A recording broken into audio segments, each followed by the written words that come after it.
আমার স্নেহের দশম শ্রেণীর শিক্ষার্থীরা, আজকে আমি তোমাদের সেকেন্ড ইউনিট টেস্টের জন্য বাংলা বিষয়ের প্রতিবেদন রচনা থেকে বেশ কয়েকটি সাজেস্টিভ প্রতিবেদন তুলে ধরব। অবশ্যই তোমরা এগুলো মনোযোগ সহকারে শুনবে, অনুশীলন করবে আর শেয়ারের মধ্য দিয়ে বন্ধুদের শুনতে সাহায্য করে দেবে। শুরু করছি আমি সেকেন্ড ইউনিট টেস্টের জন্য গুরুত্বপূর্ণ কয়েকটি প্রতিবেদন। নিত্য প্রয়োজনীয় দ্রব্যের মূল্য ঊর্ধ্বমুখী, এ বিষয়ে কম বেশি 150টি শব্দে প্রতিবেদন রচনা করো। বিদ্যালয়ের একটি সাংস্কৃতিক অনুষ্ঠান বিষয়ে কম বেশি 150টি শব্দে একটি প্রতিবেদন রচনা করো। প্লাস্টিক বর্জন আমাদেরই বাঁচাবে, এ বিষয়ে একটি প্রতিবেদন রচনা করো।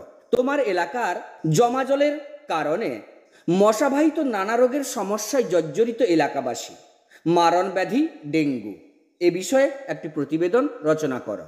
তোমার বিদ্যালয়ে আয়োজিত বিজ্ঞান প্রদর্শনী নিয়ে একটি প্রতিবেদন রচনা করো।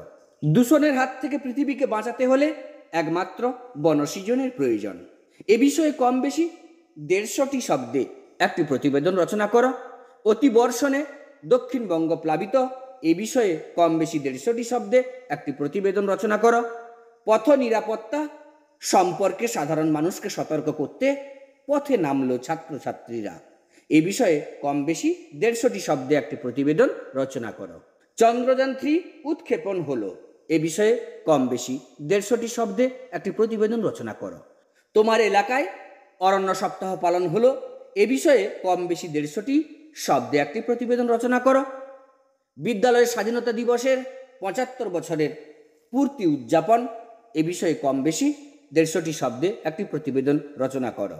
তোমাদের পাড়ার ক্লাবে স্বাস্থ্য সচেতনতা শিবির আয়োজন করা হয়েছে, এ বিষয়ে কম বেশি 150টি শব্দে প্রতিবেদন রচনা করো। গ্রামবাসীকে প্রাণের আশ্বাস দিয়ে সরকারি হাসপাতাল উদ্বোধন, এ বিষয়ে কম বেশি 150টি শব্দে একটি প্রতিবেদন রচনা করো। তোমার পাড়ায় একটি রক্তদান শিবিরের আয়োজন করা হয়েছিল, এ বিষয়ে কম বেশি 150টি শব্দে একটি প্রতিবেদন রচনা করো।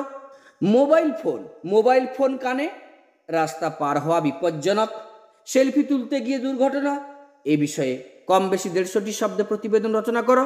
তো এইভাবে দশম শ্রেণীর শিক্ষার্থীরা তোমাদের সেকেন্ড ইউনিট টেস্টের জন্য প্রতিবেদন থেকে বেশ কয়েকটি সাজেস্টিভ প্রতিবেদন তুলে ধরলাম।